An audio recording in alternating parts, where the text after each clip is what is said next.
Yeah, that's the one, yeah. Another family outing. There are so many fond memories. It was about family, and he was just a hard-working man. Arnold Young never married, never had children, and served in the Army. He taught elementary school in Dallas for decades and amassed a small real estate empire. He was a business guy, and he was, dotted every I, crossed every T. His family was heartbroken when Young fell ill of prostate cancer last fall. His decline was rapid. In February, he passed away. He was 82. He was surrounded by family, but just to see him in that state, you never thought that this would happen to him. His family thought settling his estate would be a simple matter. Arnold meticulously listed the relatives who would inherit his properties in a 2014 will. He designated his niece, Audrey Hogg, and his sister as executors. It was just going to be a simple consultation for the probate of an uncle's will. Or so real estate attorney Alicia Melvin initially believed. I was just impressed by this man, excited to look at the case. I had no idea that this was going to happen. Within weeks of Arnold's death, his family would find that deeds transferring ownership of 9 houses valued at more than $1 million had been filed with the Dallas County Clerk's office. The deeds had been allegedly signed by Arnold Young. One deed transferred ownership to a tenant. The other 8 transferred ownership to a nonprofit called Mutual Freedom, registered to a mailbox here at this UPS store in Dallas. The deeds were dated July 8, 2020, 7 months before Arnold Young's death. So this is his signature here on the check. Okay. Young's niece says she knew immediately it was not her uncle's signature. Here is his signature on a 2017 check. This is his signature on one of the deeds. The notary on the deed, Belinda Tucker.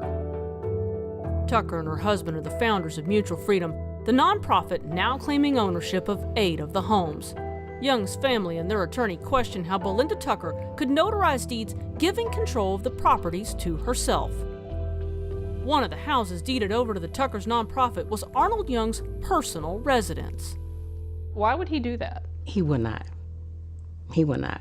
He would not have done that. At all my 52 years of living, my uncle never said anything about the Tuckers. Since 2019, WFA has detailed how people have been accused of forging signatures on property deeds, even the signatures of dead people. There's a whole lot of properties that have been conveyed to your company where people are dead. Those deeds have allowed them to take control of properties they don't own. In April, the Tuckers sent out vacate notices to the people living in Young's homes, which they were now claiming as their own. Here's doorbell video of Belinda Tucker placing a vacate notice on Arnold Young's personal residence. Benny Williams also got a vacate notice. She has lived in the house for 40 years. I never signed a lease or anything. He told me if I gave him my word I would pay my rent, he would take my word. Benny says she was shocked when Belinda Tucker and a locksmith showed up to change the locks. I spoke with Miss Tucker on the phone, and she told me she was coming. I said, you cannot go in my house. I said, if you go in my house, I said, I'm going to have you arrested. In June, Tucker and her husband Anthony were arrested on suspicion of 1 count of felony theft in connection with Young's properties. It must be explicitly understood that there is no deed fraud. Belinda Tucker would not answer WFA's questions. She would only agree to read a lengthy statement. My husband and I are merely the victims of false allegations by a disgruntled family member. Tucker says her friend Arnold Young reached out to console her after she was shot in 2019. She says he later asked her to notarize some documents. She filed the deeds with the county clerk and contacted the tenants after learning of Young's death.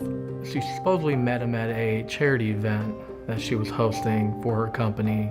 Lancaster Police Detective Sanad Duranjic investigated the alleged deed fraud. Is there any evidence she knew him?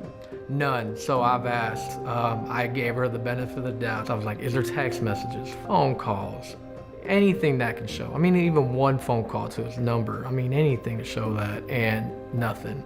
Remember, one of those deeds transferred ownership to a tenant. The detective says the tenant initially denied knowing the Tuckers, but he eventually admitted Anthony Tucker had been his caretaker. Did the tenant acknowledge that the deeds were fraudulent? He said that he fired Anthony after he discovered that he forged all the deeds and not just the deed to his house. So he admitted it.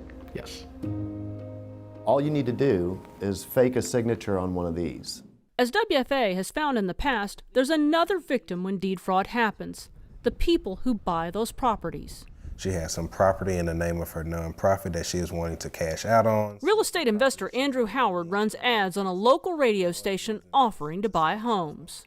Do you have a property that's causing you financial or physical stress? Belinda called in from radio, said she loved the ad and it really caught her attention. And so we went through the whole process, went to title company, actually saw Belinda at the title company on the day of closing. She said hi to us as we were leaving. Howard closed on the property knowing there was still a tenant living in the home. He went to speak with her the next day.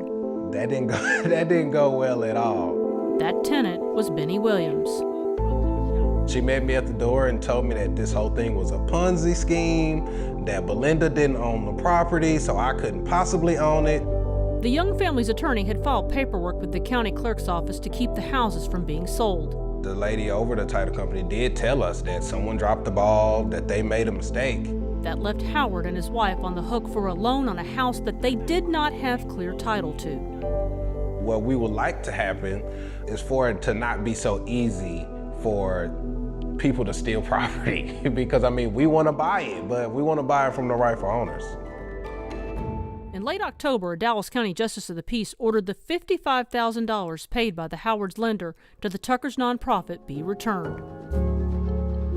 The fight between the Tuckers and Young's family is not over.